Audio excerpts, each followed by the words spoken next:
ça, par exemple, dans l'événement d'un peu et des coques, et la nature se plaquer contre les arbres, ou sur une branche, elle redescend. Et donc, vous avez des arbres qui sont couverts de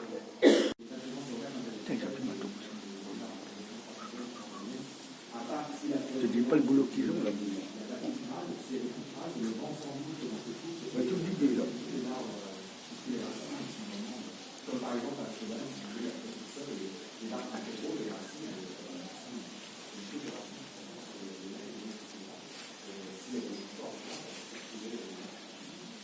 surtout si elle est.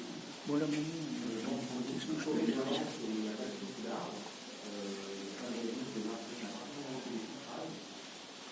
C'est passé en 89, on a eu des complètement une replantation et jusqu'à récemment, il était planté en rang et on avait déjà coupé des parties, le vent s'en fout tellement qu'elle a fait tomber des hectares et des hectares de forêt en quelques secondes. N'hésitez pas à avancer.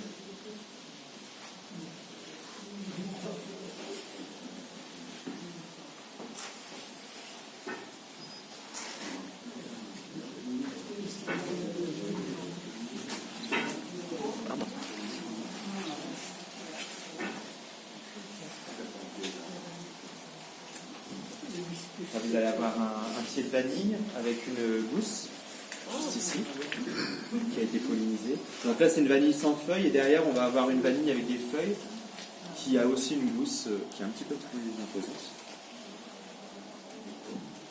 Ici, vous allez avoir un pied de manioc, qui est encore un peu jeune, mais qui devrait donner dans pas longtemps. Et là, sur les grilles, sur votre gauche, vous allez avoir ce qu'on appelle les plantes épiphytes qui poussent dans les arbres, donc principalement les orchidées, les broméliacées, donc la famille des ananas. Donc ça, c'est toutes les plantes qui poussent dans les grands arbres. Comme il n'y a pas de place dans la forêt tropicale, puisque toutes les plantes ont déjà tout pris, ces plantes-là, elles se sont dit qu'on va pousser sur les autres. Comme ça, on va avoir un peu de place, un peu de lumière.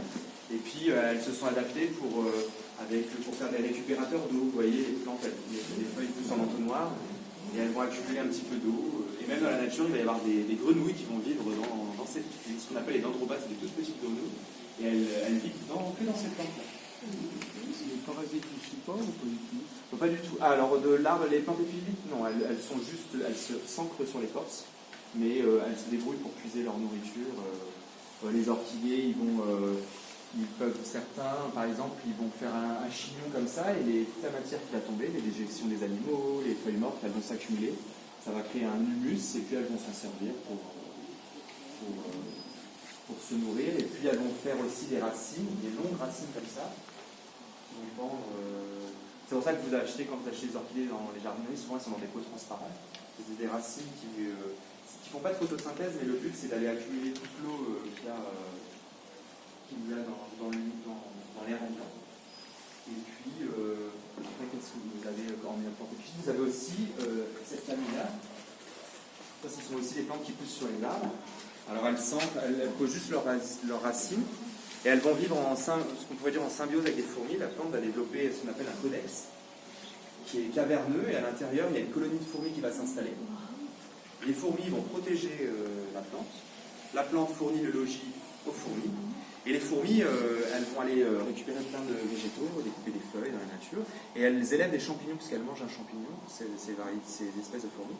Et de cette dégradation du champignon et des végétaux, il va y avoir beaucoup d'azote qui va être relâché.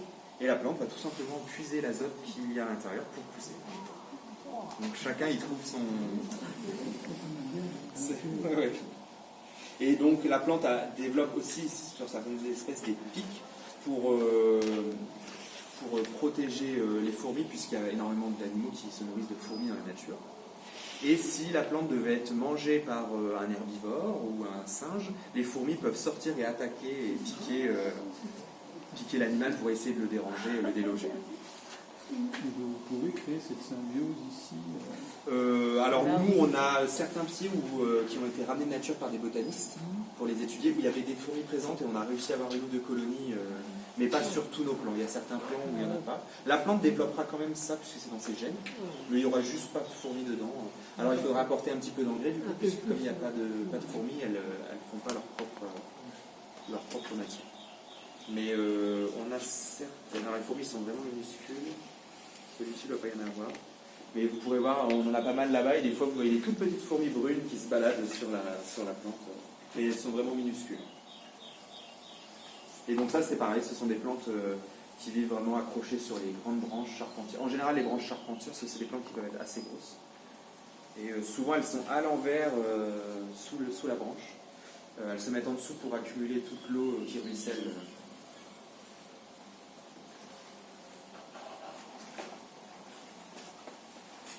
Qu'est-ce qu'on va avoir aussi Ou de manger du miel d'ailleurs, parce qu'au fond il y a du miel, vous voyez ce qui brille. Oui, oui, tout ce qui est brillant. Ouais, ouais, Voilà. je vois bien le petit blanc là. Voilà.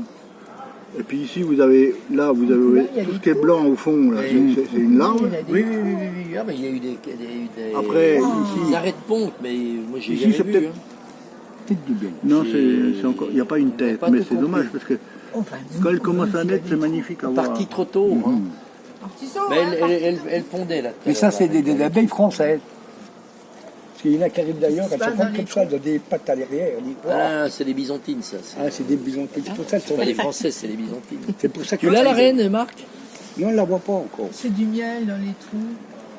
Oui, ah ben, moi j'ai jamais vu des cadres de couvain si Elle a dû se cacher. Là. si mauvais. Voilà. Il est éparpillé, hein, là. Elle ne bougera peut-être plus, là. Il pleut.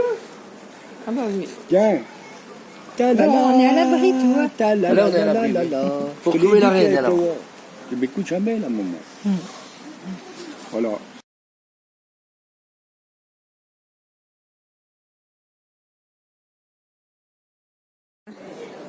J'ai Ça, trouvé là, la reine. Salon aussi, c'est une ville qui a un peu Elle a un bougé. point blanc. Ah non, c'est une reine de l'année dernière. Elle est où? Cette année, elles seront en vert.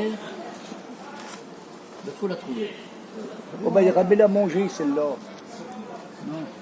Non, non, elle nettoie. Ah, ouais. Nettoyeuse. Mais elle C'est peut pas tout un sortir. monde, Le hein. problème, c'est qu'elles ne peuvent pas sortir ce qu'elles enlèvent. Quoi. Ben oui, comme elles sont fermées. Ouais. Mais c'est tout un monde quand même. Hein. Ah, c'est un monde merveilleux. C'est souvent que je regarde sur Internet ces trucs-là. Oui, oui, oui, oui. C'est souvent sur YouTube. Il y en a des biens, mais il y en a des moins bien. Hein. Sur YouTube, Oui, Pas tout YouTube, à- moi un peu. Hein. je suis pas que Franchement. fan. Hein, voilà.